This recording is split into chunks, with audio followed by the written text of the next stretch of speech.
Príjemný dobrý večer. Ten úvodný Miles Davis nie je náhoda. Môžem vám teda prezradiť hneď na úvod, že dnes budeme hrať pesničky, ktoré súvisia s knihou. Aká je tá súvislosť konkrétne tejto skladby a tých nasledujúcich? To sa dozviete určite, keď si tú knihu prečítate, ale možno vám to aj Elenka Hidvegiová-Jung aj počas toho dnešného nášho rozprávania prezradí. Takže dobrý večer ešte raz. Vítajte na krste jej knihy Mesačný starec mi zviazal s čínskym mužom. Ja na úvod by som chcel povedať, že keď sa mi dostala táto kniha do rúk, keď som si ju začal čítať a chcel by som teda povedať, čo asi aj viete, že je to vlastne kniha o osudovom vzťahu, o vzťahu, ktorý je poznamenaný osudovosťou, o osudovej láske, ale aj o osudovom manželstve. Ale táto téma je zobrazená nielen z takej tej mýtizačnej stránky, ale aj veľmi silno z tej demýtizačnej, pretože Elena prístupuje k tej téme s neuveriteľnou naliehavosťou, ale súčasne aj s takým vedeckým zaujatím, so zaujatím vedca, ktorý neustále nie je spokojný a vlastne túži tú tému preskúmať zo všetkých možných strán, ako sa len dá. Ale keď som tú knihu začal čítať, tak som si vravel, že vyše 300 strán o osudovej láske. Bude ma toto baviť? Ale od prvých riadkov tá kniha je napísaná tak, že z nej na nejakej neverbálnej, emocionálnej úrovni ide čosi také, že toto ťa bude baviť, pretože toto je dôležité. Toto je dokonca veľmi dôležité a pre mňa osobne, teda pre autorku, je táto kniha tá najdôležitejšia vec, s ktorou som možno na tento svet prišla. Čiže ty si neklaď tú otázku, že či ťa toto bude baviť, pretože táto kniha ťa naozaj vtiahne, pretože hovorí o tých úplne najdôležitejších veciach, ktoré sa týkajú vzťahov, a nie len teda vzťahov medzi ľuďmi z rôznych kultúr, ale týkajú sa aj tých negatívnych vecí, ktoré sa týkajú, že keď už niekto má za sebou tú osudovú lásku, veľká väčšina kníh je o tých nešťastných láskach alebo o tých nenaplnených láskach. Toto je kniha o tej naplnenej láske, ale zároveň je o tom, že čo prichádza potom. Aké rôzne nesúlady prichádzajú medzi tými partnermi, ktorí si boli ako keby osudovo súdení, do akých konfliktov sa dostávajú. Čiže to sú neuveriteľne zaujímavé témy, ktoré Elena Hidvegiová skúma z rôznych pohľadov a dokonca na pomedzi rôznych žánrov. My sa dokonca asi budeme aj rozprávať o tom, že v akom je tá kniha, že či to je vlastne román. Dnes je veľmi populárne také, že autofikčný román, ale to je kniha, ktorá je neskutočným spôsobom otvorená, neskutočným spôsobom úprimná. Je to vlastne autofikcia, je to denníková spoveď, je to esej, je to cestopis, sú tam záznamy z denníkov, ale aj fiktívne časti. Čiže tá kniha má množstvo rôznych rovín. Tak začneme to naše rozprávanie. Ešte teda na úvod poviem, že s Zelenkou sa poznáme už asi aj dlhšie, ako sa ona pozná so svojím manželom. Je to presne tak od 88. jak sme sa stretli na Filozofickej fakulte u Vilipovského na angličtine. Hej, lebo my sme teda spolužiaci z vysokej školy. Elenka študovala angličtinu a čínštinu a ja som mal angličtinu a ruštinu, takže sme mali to šťastie sa na anglických prednáškach stretávať. Tak povedzme na úvod, že prečo to vlastne trvalo takú dlhú dobu, ako dlho vlastne tá kniha sa skladala, uzrievala, ako sa vlastne vôbec vytvárala tá myšlienka, že čo chceš napísať a ako to chceš napísať. Budem úprimná, je to vlastne už skoro 30 rokov, čo som to chcela dať von, ten príbeh, pretože keď som sa vydala za svojho manžela v Číne, tak som mala pocit, že to, čo sme prežili my dvaja dovtedy, nie je úplne bežná love story. A bola výnimočná nielen preto, že sa odohrávala v exotickej krajine, ale bola výnimočná celým tým svojim potenciálom a to, čo sa dialo. My sme sa zamilovali veľmi bláznivo a divoko. Potom sme sa rozišli a potom sme každý žili s niekým iným a potom sme vlastne mali, teda môj manžel ma stále chcel, to musím povedať úprimne. A ja som ho chcela tiež, ale mala som tam príliš veľa pochybností. No a potom jedného dňa som už ich prestala mať a som sa za ňo vydala. No a zhruba je to skoro 30 rokov už dneska. A odvtedy som to chcela napísať, ten náš príbeh, ale vedela som, že to bude veľmi ťažké. A prečo si to chcela napísať? Prečo si to považovala za dôležité? Pretože, ako som povedal, že z tej knihy ide veľmi silno ten pocit, že toto je pre mňa veľmi dôležité. Tak vieš, ja to beriem tak, že ak človek zažil niečo výnimočné, tak by si to nemal nechať pre seba, pokiaľ má pocit, že to má zmysel aj pre iných ľudí, a ja som teda ten pocit mala. A vlastne to chcem povedať, že ja som vedela, že to bude veľmi ťažké napísať, aj z ľudského hľadiska, aj z toho literárneho. A preto som si nedávala žiadne ciele, že kedy to chcem napísať, ale ja som vedela, že ak to mám napísať, že ak sa dožijem sa tej knižky, takže chcem s tým byť spokojná. No a vlastne cez COVID som asi dostala k tomu taký kľúč k tej knihe. A ten kľúč znamenal asi toľko, že ja som pochopila, že by som mala skombinovať tie čínske zápisky, tú starú vrstvu mňa a s tou súčasnou vrstvou mňa ako ženy po 50-ke, ktorá s tým istým človekom prežila skoro 30 rokov, máme spolu 3 dcery. No a že to vlastne bude taký patchwork, taká kombinácia, taká koláž, ale napriek tomu to bolo nesmierne ťažké. A vlastne ten kľúč som mala, ale ešte aj takto trvalo skoro 5 rokov. Aby som to nejako skoncipovala k takej vlastnej spokojnosti a nebolo to ľahké, pretože tie zápisky sa všelijako vrstvili a musela som rozmýšľať, čo tam dám, čo tam vyhodím, čo sa opakuje. Bola to ťažká práca, sa priznám, ale radostná, lebo ja som sa na to tešila. Úplne záverečná časť tej knihy vlastne hovorí o tom, že najdôležitejšie boli práve tieto denníky, tie denníkové zápisky, ktoré sú rôznym spôsobom vlastne vykombinované. A tie denníkové zápisky sú tam takým veľmi zaujímavým motívom. Na jednom mieste ty vlastne hovoríš, keď opisuješ vás dvoch, tak vlastne hovoríš, že môj manžel nepotrebuje, keď ide von, vôbec nič. Že on vstane z postele, umie si zuby, natiahne si na seba nohavice a tričko a ide. Hej, ja potrebujem, a teraz dlhý zoznam vlastne akože vecí, a teda, že aj keď vlastne sa niekam balím, že veľmi dôležité je, že aby som mala pri sebe nie jedno, ale že 2 zrkadlá. Že aby som sa videla dostatočne dôsledne, dôkladne z rôznych strán. A ja mám pocit, že tie denníky sú tam asi tiež taký zvláštny systém nejakých takých 2 zrkadiel, ktoré sa navzájom zrkadlia. No Dado, to si ma teraz trošku tak zaskočil, ale takto je to pravda, ale že ja som vtedy mala trošku iný účes, ja som vtedy nosila taký veľmi uhľadený cop, kde som mala nejakú potrebu tú svoju lebku vidieť, ako keby, že z viacerých úhlov, a asi to znie teraz strašne narcisticky, ja sa necítim byť nejaká fiflena, ale Číňania bežne nemali zrkadlá doma ani v tých verejných priestoroch, takže preto keď sme cestovali, tak som si tie zrkadlá nosila preto vlastne, takže to je len na vysvetlenie.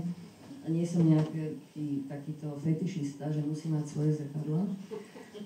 No, ale tie denníky boli pre mňa, že ja som si strašne veľa naozaj písala a do úmoru a ja som z tých denníkov použila len veľmi maličkú časť.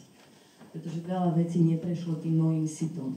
Buď sa mi to zdalo banálne, alebo sa mi to zdalo až príliš intimné, takže tá práca s denníkmi pre mňa bola veľmi zaujímavá, ale čo je fantastické, že oni tie denníky boli, že teraz, keď si to pozerám spätne, tak vlastne, že absolútne to všetko vidím pred sebou stále a ja som veľmi rada, že som si zapisovala aj nuancy našich rozhovorov. To je obrovské množstvo textu. To sú možno aj stovky strán, takže ja som naozaj použila len zlomok, ten, ktorý sa mi zdal byť najzaujímavejší.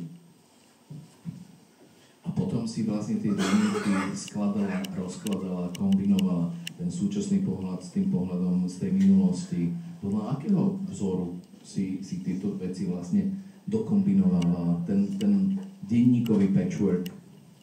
No, na to sa nedá celkom odpovedať, pretože tie denníky sú také bizárne, že niektoré sú presne v ten deň, čo sa dialo v ten deň, má to ten dátum. A potom boli veci, že ja som po 3 rokoch sa vracala v denníkoch spomienky napríklad na sobáš, hej. Takže keby som išla chronologicky v tých denníkoch, tak to nie je chronológia toho reálneho života, takže vlastne tam bol taký chaos do istej miery. No ale tak ja som veľmi veľa času tomu venovala, aby sa to nejako hladko celé nadpojilo na seba, takže nebolo to úplne pre mňa ľahké to naozaj naskladať, lebo veľa tých denníkových častí ani nie je o niečom, čo sa dialo. Napríklad ja spomínam na svojich rodičov, na ich výchovu, na ich kozmopolitného ducha, ktorý mi veľa dal. A to sú napríklad časti, ktoré som mohla vložiť do kníh v podstate hocikde, a takých je veľa, ale tak ja som nejako vnútorne postupne dospievala k tomu, že to musí byť presne tak a nejako inak. Čiže v podstate každý ten text si našiel nejaké svoje miesto, ako keby na takom vopred danom mustri, ktorý som hľadala v celý ten tvorivý proces. Záverečná časť tej knihy je prazákladom, prakostrov boli denníky, ale súčasne tam aj píše, že počujem už hlas kritikov. Bude im prekážať pátos, prísilné emócie, priveľa osudovosti, veľkoleposti, niektorým možno aj slovo duša. Ale to som ja, moje nahé vnútro, moja svätá pravda, moja osobná skúsenosť s láskou. No, som rada, že si to prečítal, som nevedela, že to povieš, ale ja verím, že mám nadhľad nad tým, čo píšem, totižto ja roky si čítam, čo ľudia píšu o knihách, ktoré aj ja sama poznám a sledujem, že čo kritikom vadí, čo je pre nich banálne, čo je patetické, nie vždy sa s tým ja stotožňujem. A určite časť kritikov, ako ja som si z toho robila trošku tak akoby žart už dopredu, že som pripravená na všelijaké útoky, alebo že komu tam čo bude vadiť, ja si myslím, že som ako pripravená tomu čeliť. Ale presne ako to tam je, že je to tam moja skúsenosť s láskou, ja som nemala dôvod to písať ináč, tá duša je tam tuším 153 krát spomenutá a mám priateľov, ktorí dušu vyčiarkli už dávno zo svojho aj slovníka písaného, aj hovoreného, že duša je nejaký prežitok, no tak napríklad pre mňa nie je určite. Takže ja som si išla podľa seba, ale chcela som teda naznačiť, že je mi jasné, že tie pohľady na tú knihu môžu byť veľmi rôzne, niekoho môže iritovať, ako tam, je tam určite aj pátos. Miestami, aj keď som sa snažila ho tam príliš nedávať, no to už musia posúdiť ľudia, že koľko veľkoleposti, osudovosti a všeličoho. Jedna taká dôležitá otázka, aký postoj vlastne zaujal k tejto knihe tvoj manžel, ktorý teda je veľmi dôležitý aj pre tvoj život, aj pre túto knihu a dokonca momentálne robí filmový záznam z tohto večera a teda neviem, že či to už môžeme prezradiť. Ten dátum? Nie, to teraz nie. Dobre.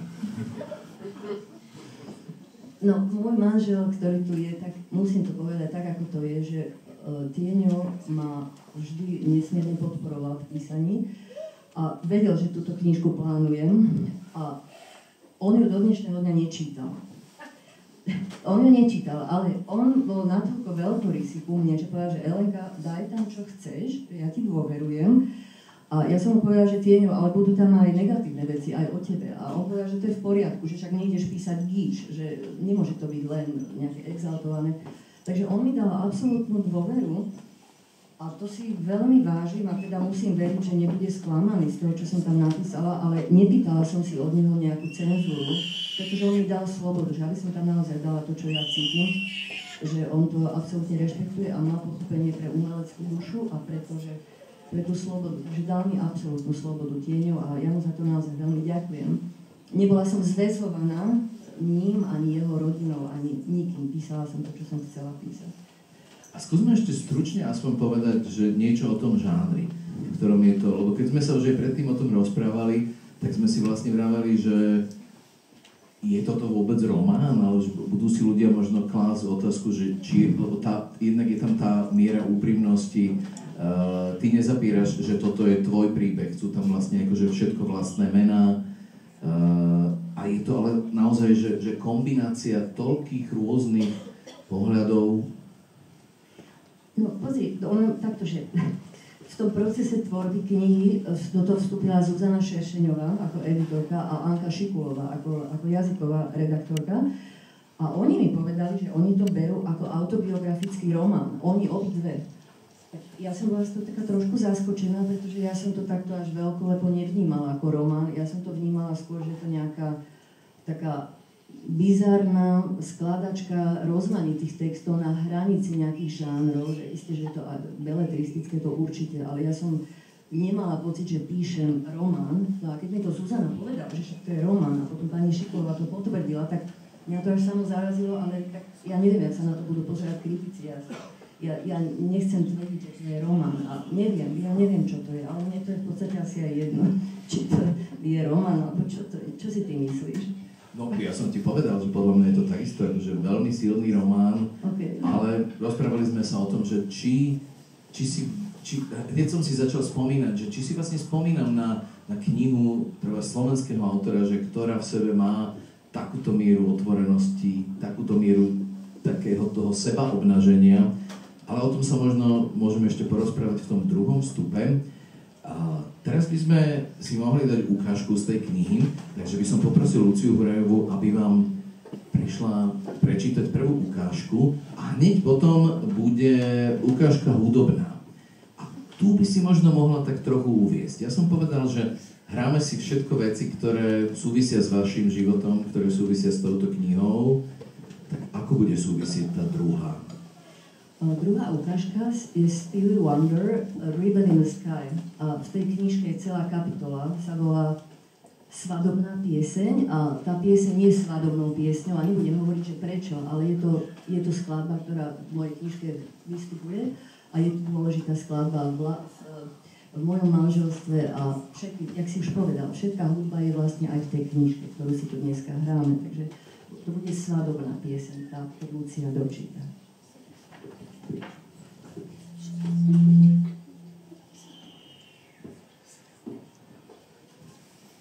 Najkratší zápis v denníku.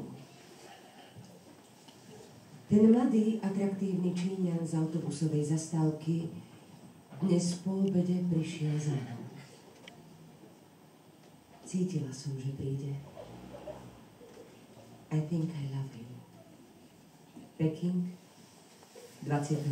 decembra 1991.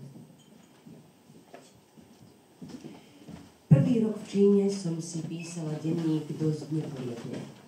Zapisovala som málo, krátko pred spaním, navyše veľa času som trávila mimo svojej izby.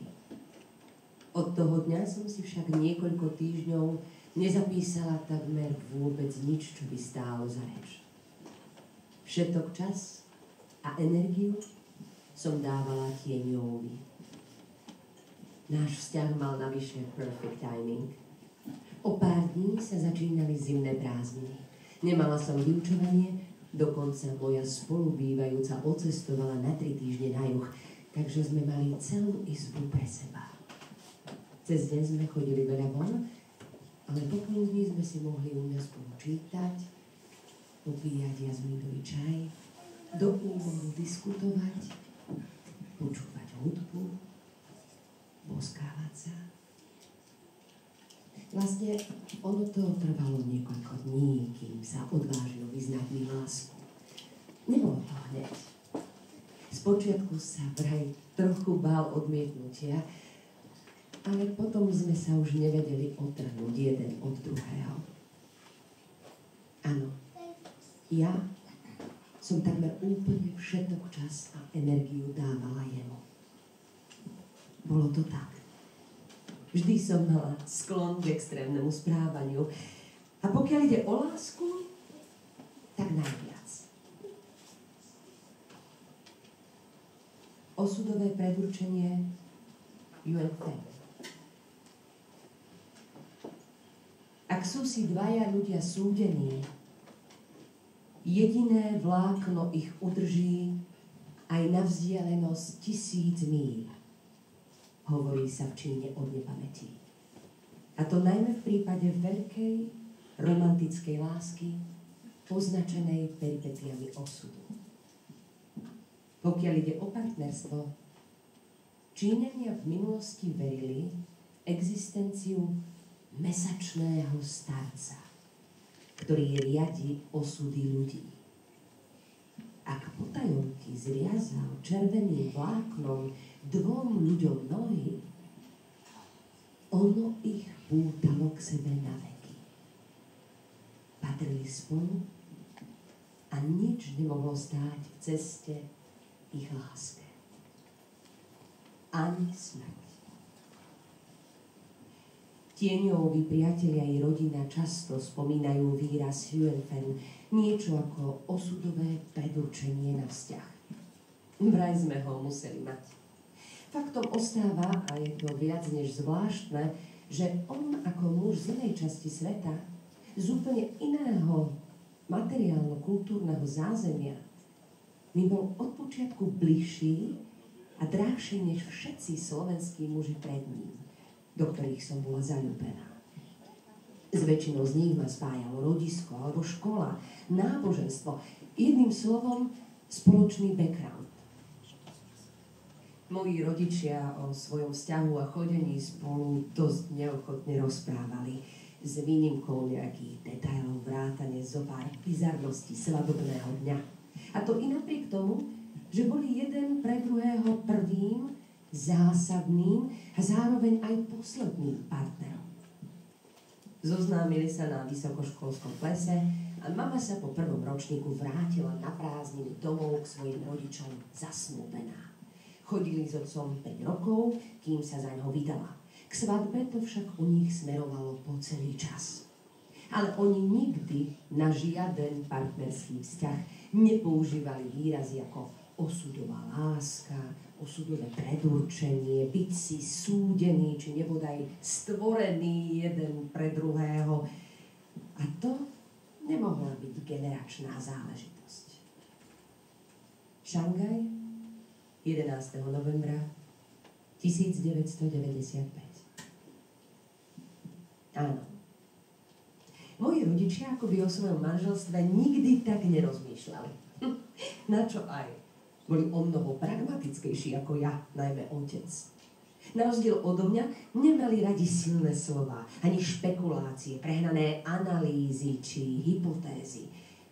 A neviem, či v nich predstava osudovo predurčeného partnerstva niekedy vôbec žila. Predstava veľmi patetická, uletená, rozprávkovo-filmová, ultraromantická. Lenže presne taká som bola ja, ich dcéra. Môj zubár v Bratislave mi raz povedal: chápem, že ty si nenašla svoju druhú polovicu medzi Slovákmi, je nás málo. Ale tvoj muž, že si on v miliardovom národe nenašiel ženu, to je zvláštne, nemyslíš? Pohotovo som zareagovala, lenže v tom miliardovom národe nebola ani jedna blondína s modrými očami. Adam si ťa nevybral kvôli tomu. To bol žart. A nech to vyznieva akokoľvek velikážsky, Ale Zubarová logika, potvarbená číslami a štatistikou, jednako celkom nesedela. Nešlo predsa o počet. Môjho manžela fascinovalo západný duch slobody. Ten iný softvér. A ten žiadna Číňanka, žijúca v Čínskej ľudovej republike, nemohla mať, ako sa vyjadril. Odkiaľ ho mal v sebe on, to netuším. To, ako som vyzerala, bolo samozrejme až druhoradé. Číňanky, ktoré sa narodili v západnej Európe, v USA, mu možno mohli byť teoreticky tiež blízke. Lenže on v Číne také nestretol. A v Amerike nikdy nežil. Nedávno som sa ho spýtala, akú úlohu zohrávalo to, že mám blond vlasy a modré oči. Keby som vyzerala úplne inak, tiež by si sa zaľúbil tak ľahko? Na chvíľu sa zamyslel a potom povedal: Neuraz sa, Elenka, ale taká otázka nedáva celkom zmysel. Lebo ty si ty. Zo všetkých. Keby si nemala svetlé vlasy, svoju postavu, hlas, oči, už by si to nebola ty, ale nejaká úplne iná žena. Mal pravdu. Žiadne keby neexistovalo.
Ďakujem pekne.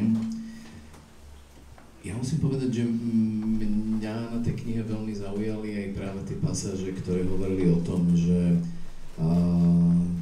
čo prichádza po tom manželstve, čo prichádza, keď vlastne nastáva taká tá, po tej veľkej láske a po všetkých tých protivenstvách, ktoré tá veľká láska musela prekonať osudová, tak zrazu tí ľudia sú vlastne zavretí v jednej miestnosti a už majú tak trošku aj pocit, teda najmä niektorí z tej dvojice, že už ako je to fajn, ale zase už by chceli byť aj chvíľu sami a už by boli aj radi, že keby ten vysnívaný partner sa vzdialil najlepšie na niekoľko dní, ideálne keby býval v nejakom inom byte. A potom vlastne prichádzajú aj také tie rozdielnosti, ktoré sú úplne prirodzené, vlastne nielen v rámci rôznych kultúr, ale v rámci aj toho, že každý z tých ľudí je úplne iný, že má nejaké svoje rôzne predstavy. Napríklad, mne sa tam veľmi páčil ten motív, kde ty vlastne akože opisuješ, kedy si sa dostala vlastne do konfliktu s tým, že vlastne, že čínsky muž je veľký problém, že stratiť tvár. To znamená, že byť kritizovaný niekde na verejnosti, čo je niečo úplne iné, ako vlastne ty si zažila v svojej rodine, kde sa kritizovalo často a kde sa teda akože kritizovalo pravidelne, takže pre teba je to bežné, pre toho partnera to teda bežné nie je a teda dotýka sa ho to teda ako veľmi hlboko. Ako ľudia reagujú na všetky tieto rôzne aspekty, ktoré ty tam opisuješ? Nie len možno na tú mieru takej tej úplnej otvorenosti, toho obnaženia. No tak, pravdu povediac, toto, čo si ty teraz priniesol, tú tému, ja som to nazval v knižke On Face, po anglicky, to lose the face, je stratiť tvár, čiže byť verejne troška keby vyhambený alebo ponížený. Tak je to veľká pravda, že ja som v tomto smysle človek asi aj vzhľadom na moju výchovu, ktorú som mala, moji rodičia až tak veľmi nejako nešpekulovali, že či my, ich deti, strátime tvár pred niekým, keď nás kritizujú a tak ďalej. Skrátka, ja som žila v rodine, kde sme sa zvykli kritizovať a považovala som to za samozrejme. A môj manžel v tomto vyrastol inak, ale teda je to aj samozrejme v Číne tá otázka, že keď ťa budem kritizovať priamo pred druhými ľuďmi, tam sa tomu ľudia vyhýbajú ešte viac asi ako u nás, lebo je to ako keby som ťa naozaj ponížila. No a ja tým, že ja som tieto veci dlhodobo vnímala trošku ináč a dosť veľké konflikty medzi manželom a mnou boli práve v tomto. A ja som sa nebala teda v tej knihe priniesť aj to kontroverzne, aj to dajme tomu bolestivé a neideálne, pretože ja si myslím, že to nejako neumenšuje to, že ja som k svojmu manželovi cítila naozaj tú veľmi výnimočnú lásku a brala som si ho s tým, že som mala pocit, že nikdy som nestretla muža, ktorý by mi tak rozumel.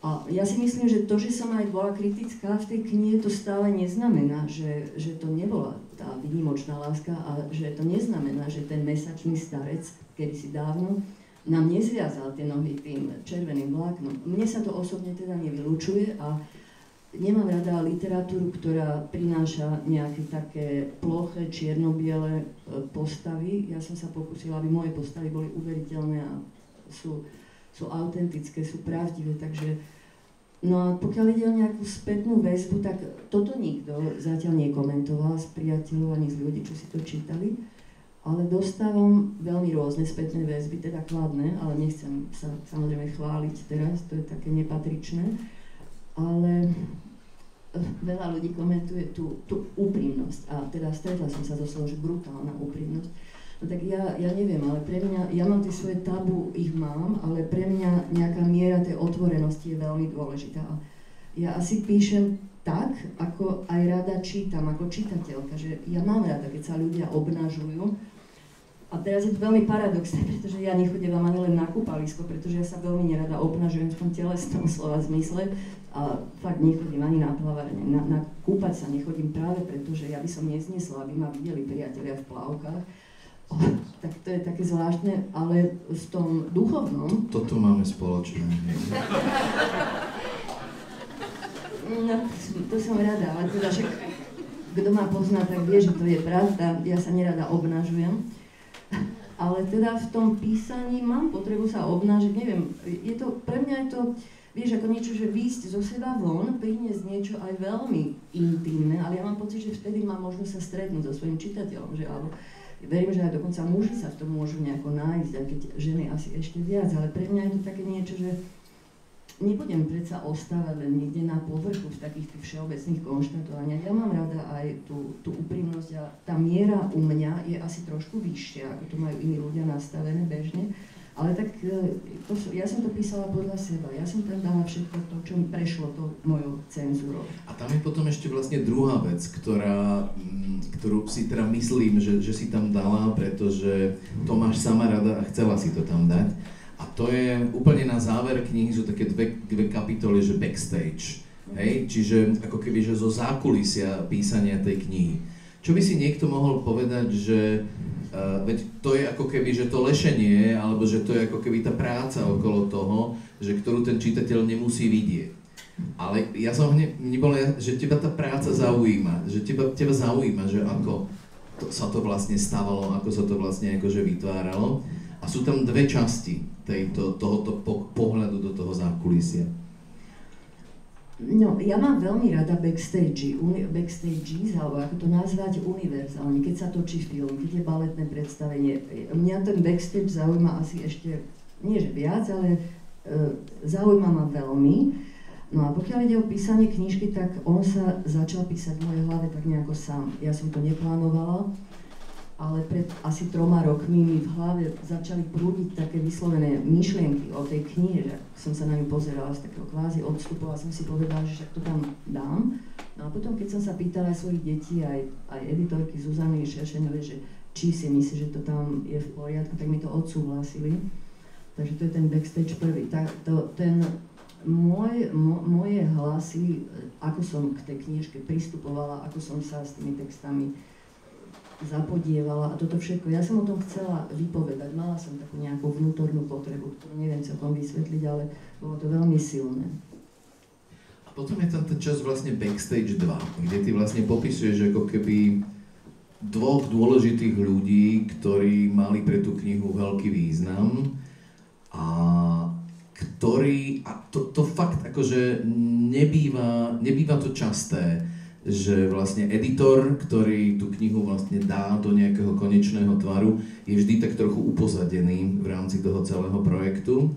Ale v tomto prípade ten editor sa tej knihe naozaj zobral ten projekt ako keby absolútne že za svoj a mimoriadne sa mu venoval. A mala si ty asi ten pocit, že tam chceš toto takisto zdôrazniť.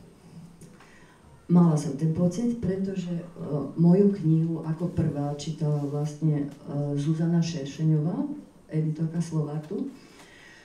A dali sme si také prvé stretnutie v lete, to bolo, kde mi ona stranu za stranou sme išli, čo by vyhodila, čo sa jej nepozdalo a tak ďalej.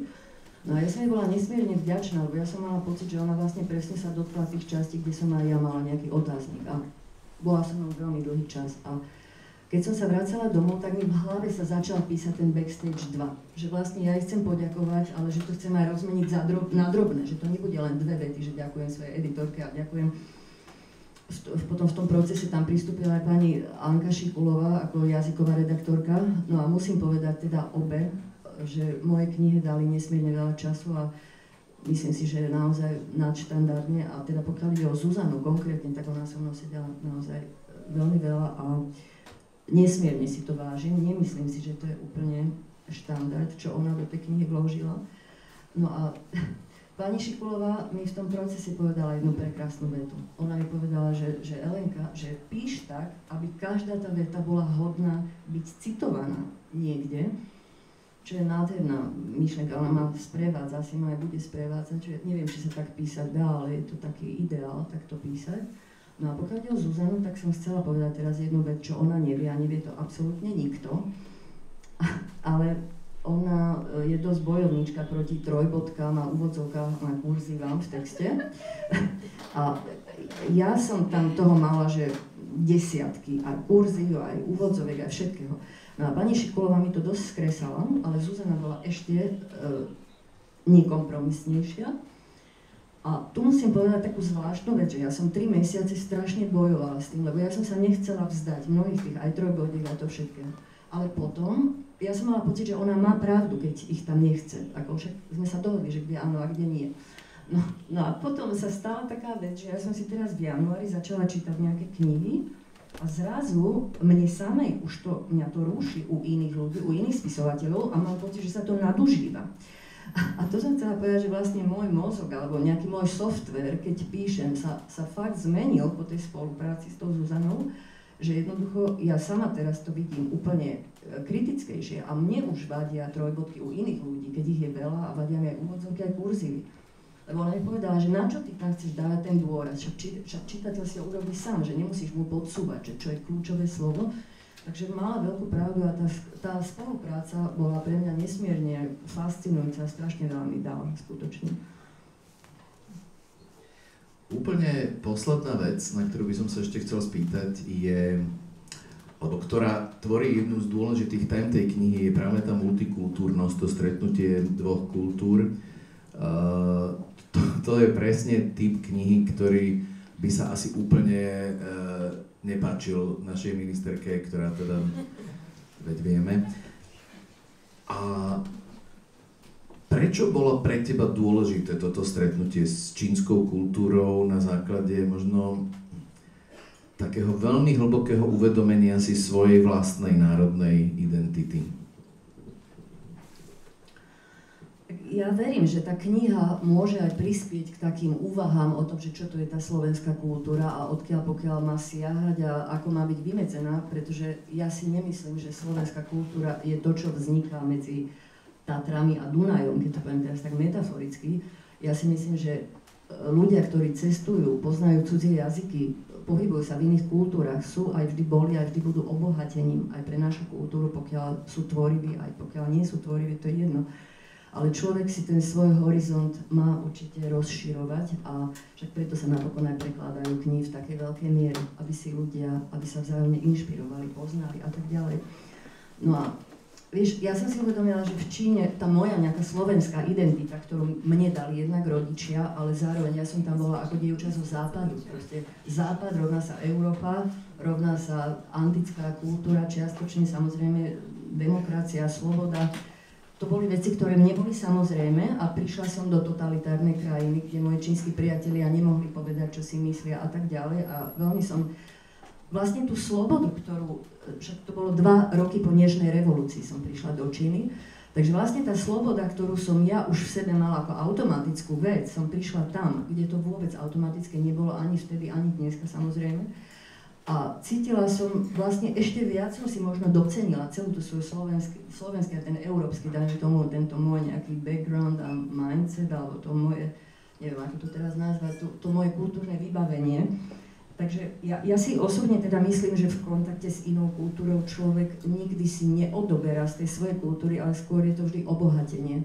A je to fascinujúce, že dokonca môj manžel, keď sme prišli na Slovensku, tak on sa tak zamiloval do slovenskej kultúry, že on, a to vedia ľudia, ktorí sú blízko našej rodiny, vedia, že on mňa ešte sprevádzal po Bratislave, pretože on je certifikovaný sprievodca a on mňa upozorňoval na pamiatky v Bratislave, ktoré som ja nepoznala, a to isté na Slovensku, že my sme s deťmi mali niekoľko takých cestopisných, on nám proste ukazoval všetky možné veci, čo som ja ani nepoznala ako Slovenka, takže to je úplný paradox, že dokonca tým čínskym teda manželstvom s mojím manželom, že ja som sa ešte viac priblížila potom v istom slova zmysle aj k obdivu svojej kultúry, aj k poznaniu svojej kultúry, a to teda hovorím so všetkou vážnosťou, že to tak naozaj bolo.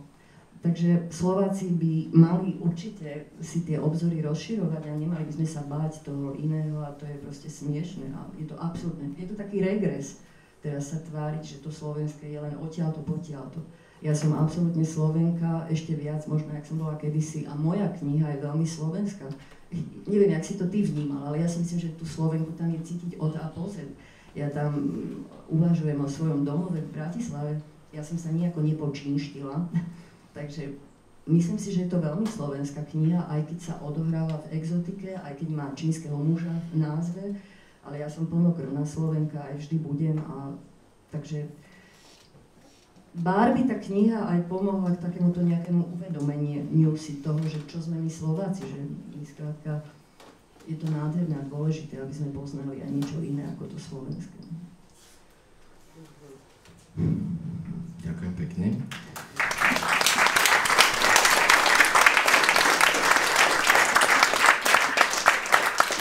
No, poďme si prečítať druhú ukážku a po nej si dajme tretiu dnešnú skladbu.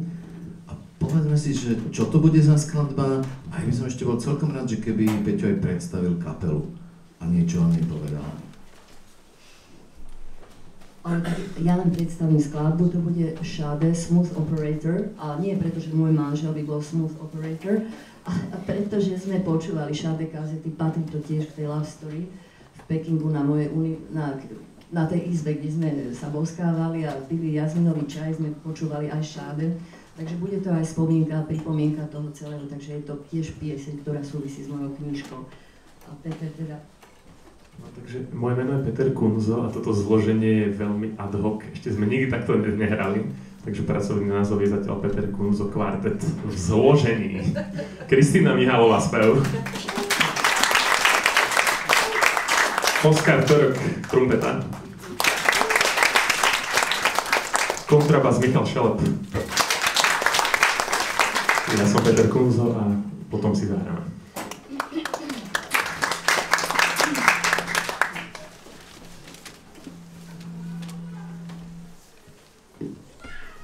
Skok z obrovskej výšky. Keď urobíš také rozhodnutie, je to takmer ako skok z 50. poschodia mraku drapu do neznáma.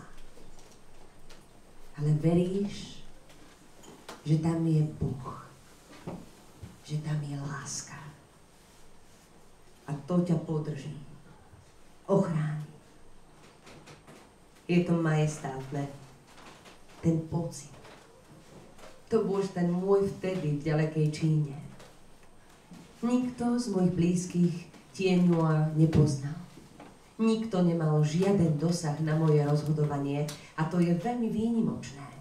Lebo zdá sa mi, že 95% ľudí, ak nie viac, sa vydáva žení tak, že príbuzní a priatelia poznajú tvojho partnera a istú spätnú väzbu ti chtiac nechtiac dávajú, aj keď si myslíš, že ju nepotrebuješ. Skrátka, že to môže byť a aj býva kontraproduktívne, či ide o posudzovanie alebo odhováranie. SMS priateľke, Bratislava, 21. decembra 2021. V čase vydaja som vôbec netušila, z čoho budeme žiť.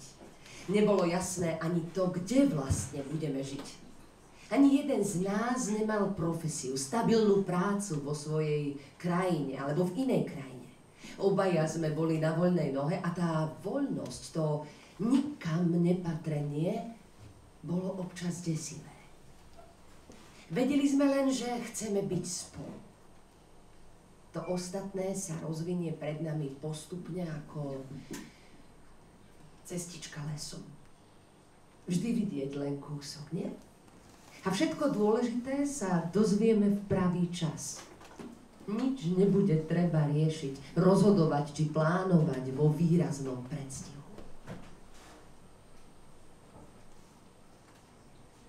Biela and žltá. Moje manželstvo je zmiešané.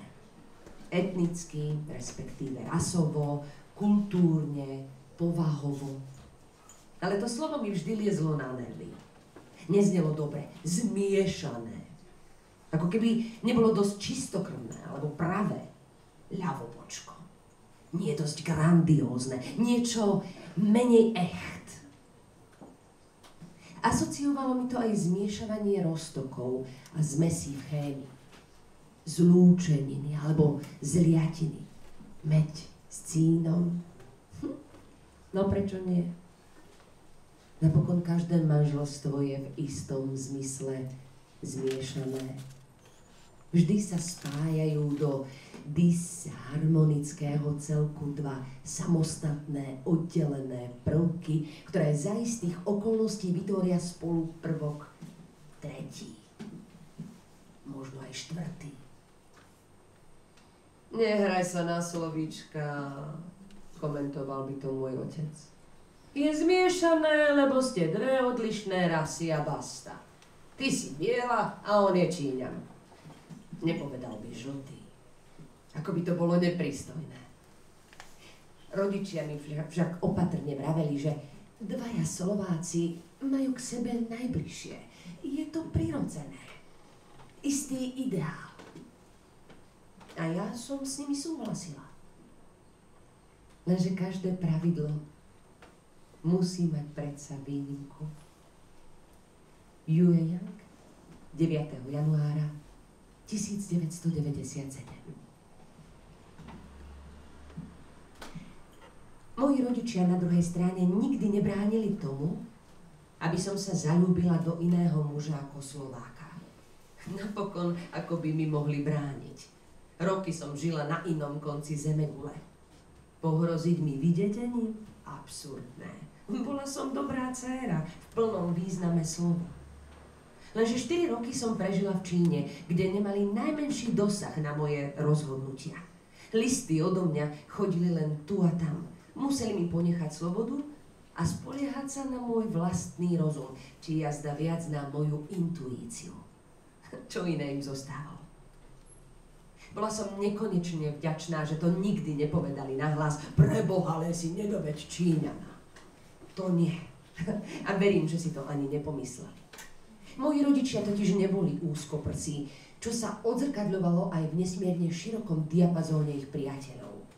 Z hľadiska národnosti, konfesie. A potom, kde mali istotu, že práve Číňan nemôže ich dcére rozumieť lepšie než ktorýkoľvek Slovák? Veď s nadšením som študovala nielen jazyky, ale aj celý kultúrny background. Fascinovala ma čínska filozofia, literatúra, história, zvyky tej krajiny. A tak zaľúbiť sa do muža, nositeľa tej orientálnej kultúry, muselo byť svojím spôsobom prirodzené.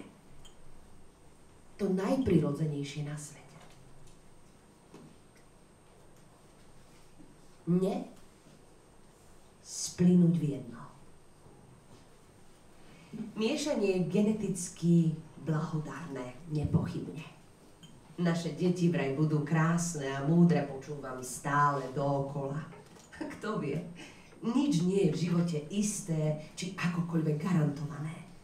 S nikým som nepodpísala zmluvu o tom, ako to bude. Viem len, že nebudú mať modré oči ani blond vlasy. A to sa mi páči. Lebo naša rodina je sprava zľava so skupením modrosivo-zelenookých ľudí. Hnedé oči sa mi od detstva páčili viac. Aj tmavé vlasy.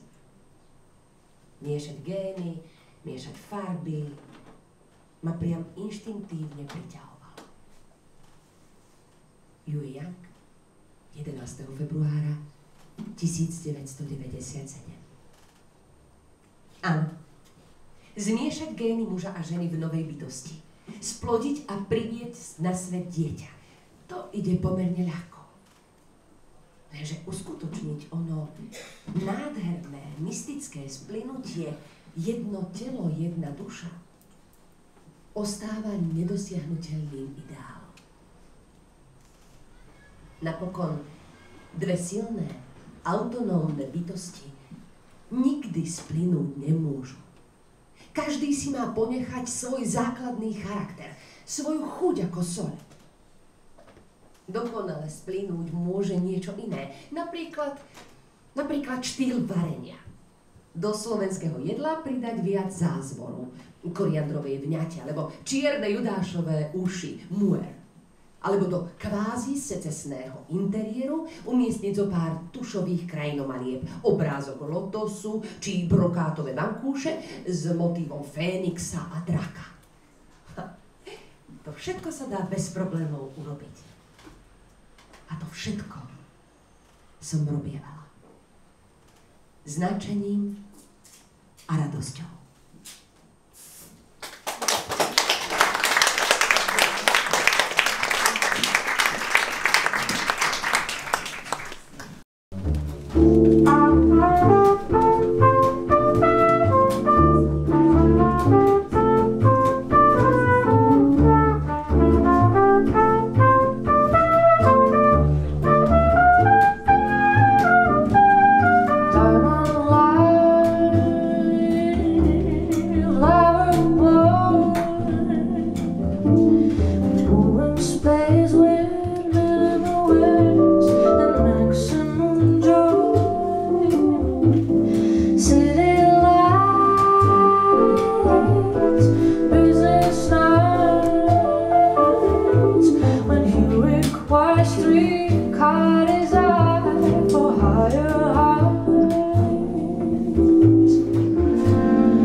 Úplne na záver by som rád pozval na pódium krásnu a jedinečnú, skvelú poetku Milu Haukovú a poprosil ju, aby sa ujala krstu tejto knihy.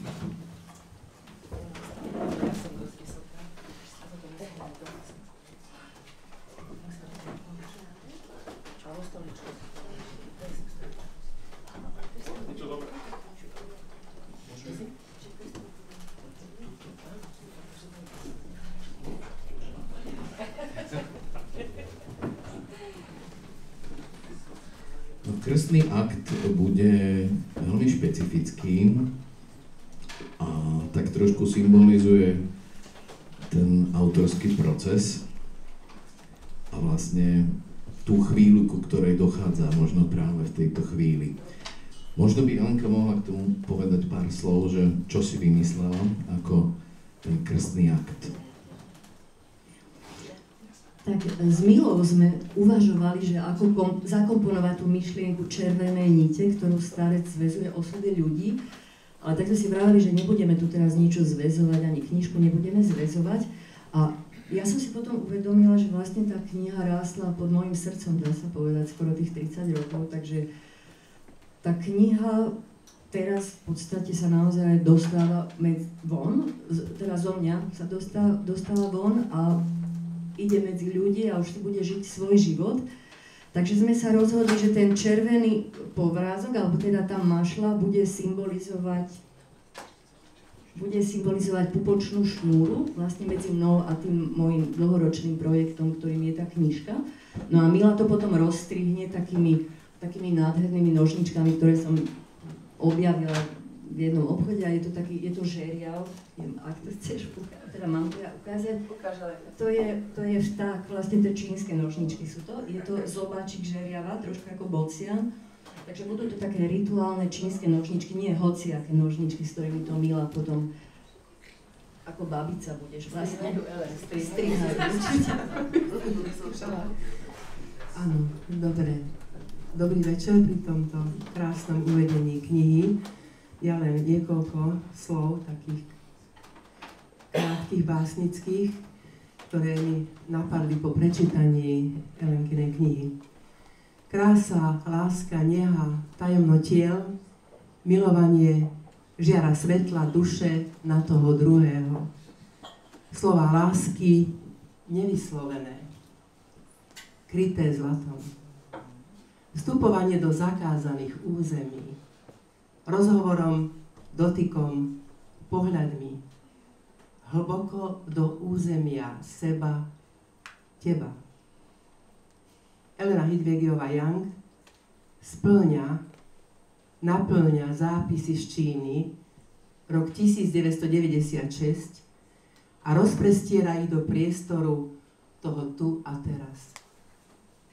Ako spojené nádoby a pohyb motýlych krídel, ako kráčanie po úzkom chodníku lásky k sebe a zároveň k nám, jej čitateľkám a čitateľom. A teraz dovoľte, aby som krásnymi nožnicami prestrihla červenú mašľu a dúfam, že sa mi to podarí a tak knihu uviedla tomu, kde kniha patrí, čiže tým, ktorí ju čítajú, a aby nastala tá nádherná symbióza písania a čítania, lebo tieto dve veci bez seba neexistujú. Ďakujem.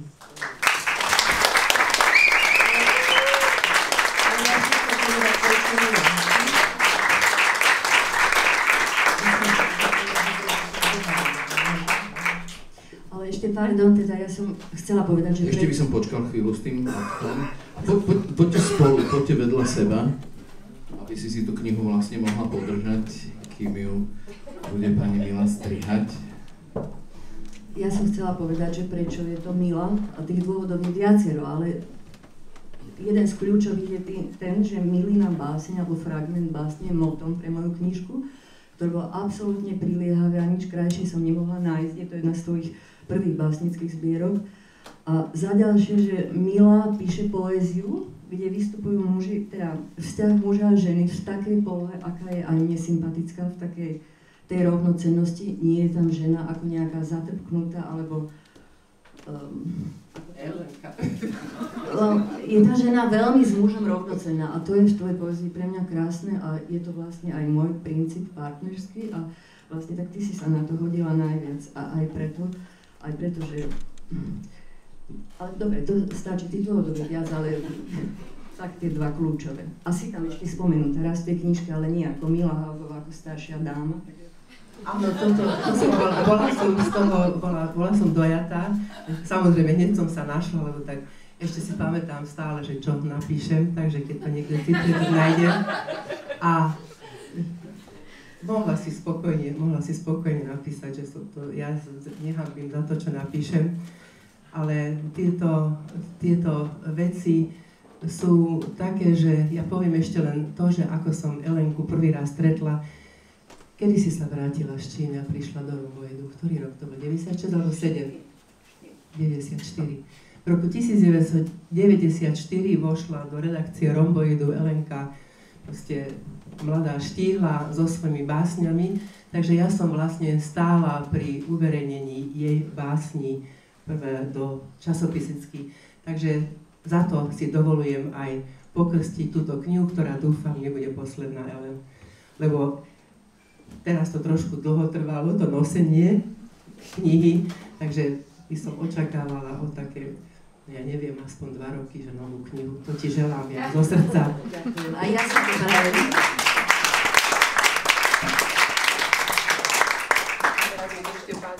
Ja to takto chytím a ty to vlastne rozstihneš. Výborne.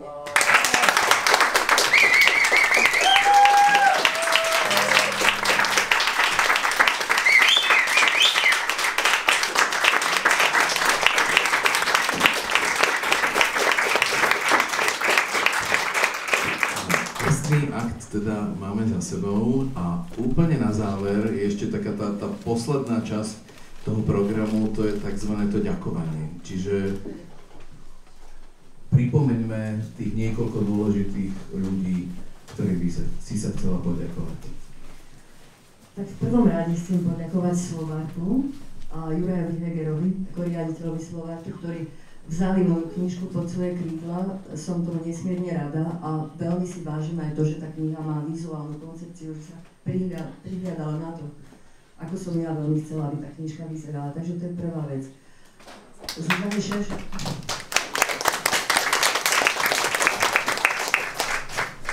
Tá kniha je krásna a naozaj si neviem predstaviť, že by bola krajšia. Je to absolútne, ja som s tým nesmierne, som šťastná.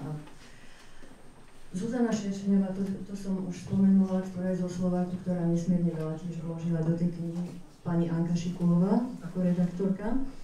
A toto uvedenie knižky ďakujem veľmi Mile Haugovej, že prišla a že bola tou krstnou mamou, aj teda takou, nazvime to, babicou. Lucia s jej nádherným hlasom, si to veľmi vážim, že mohla prečítať. Dado, tebe veľmi ďakujem tiež za všetko. Artforu ďakujem, že nás tu prichýlilo, Veronike Sebechlebskej zo Slováku, ako PR manažerke hudobníkov už sme predstavili, tak...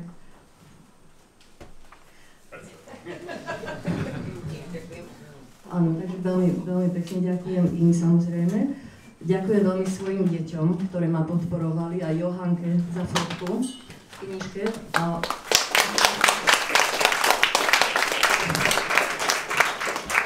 ďakujem veľmi vám všetkým, ktorí ste prišli, veľmi si to vážim naozaj nesmierne.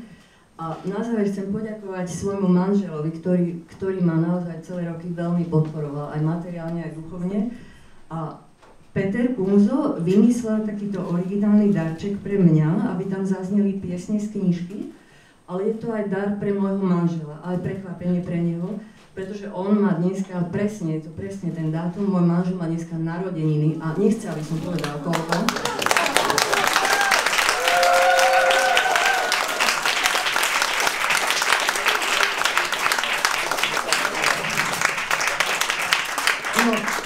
Sa hovorí taká tá fráza, že nič nie je náhoda. Ja som tú knihu plánovala vydať v septembri, potom v októbri, potom v novembri. A keď mi zo Slováku ponúkli 3 termíny toho krstu, tak vlastne jediný dátum, kedy si mohla aj ty a Lucia, bol dnešok, takže vzniklo to tak absolútne neplánovane. No ale som veľmi rada, že Tieňo mohol ako prekvapenie počuť tie piesne, ktoré sme kedysi počúvali. A tú knihu, ktorú Mila pokrstila, by som mu chcela dať aj s takým špeciálnym venovaním vo vnútri, ktoré samozrejme on nevie, čo tam je. A chcela som mu povedať, že je to naše vlastne v istom zmysle 4. dieťa, lebo bez neho by tá knižka nebola vznikla. Takže...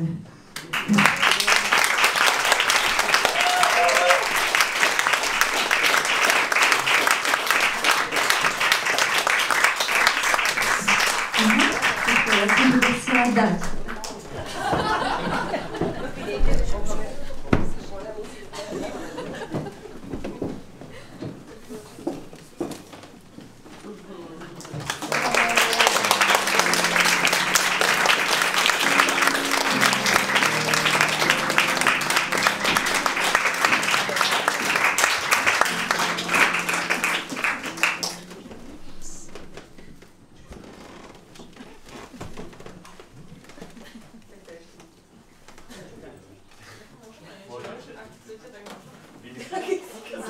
Keď sme prišli, tak radi. Sviečo mixtape, ale... Je tam ešte nejaká skladba v tej knihe uvedená, ktorú by sme zvládli zahrať, alebo... Spomína sa nejaký autor? Alebo to vyčerpali. Tak je tam všade Michael Jackson, Deži Ursili. A možno je Michael Jackson, Deži Ursili.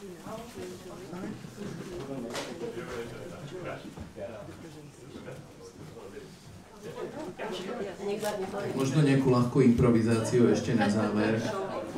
A ja by som sa vám ešte do toho chcel veľmi poďakovať, že ste prišli. Ja som tiež veľmi rád, že som mohol byť zúčastnený na tomto naozaj aj pre mňa výnimočnom podujatí. A úplne na záver, ak by ste si chceli nechať knihu podpísať, tak Alenka tu ešte chvíľu zostane a bude vám k dispozícii. Takže ďakujeme pekne, pekný večer.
Ďakujeme pekne.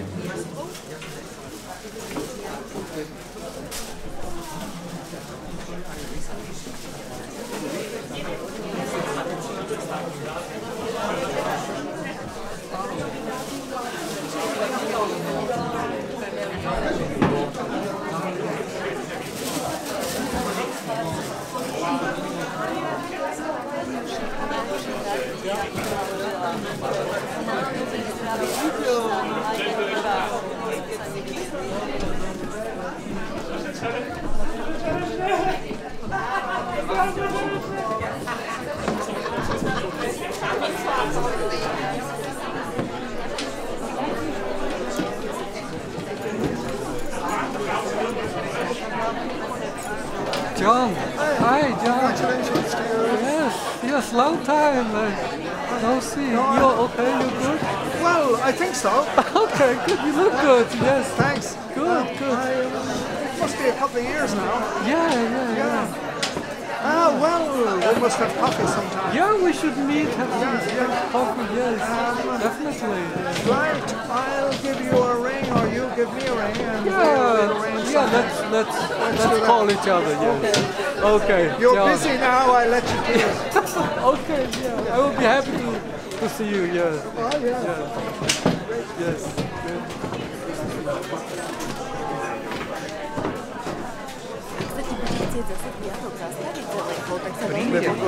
Piatok príde, dobre. Pozdravím Mareka a no ďakujem. Uvidíme sa v piatok, dobre? Porozprávame vtedy.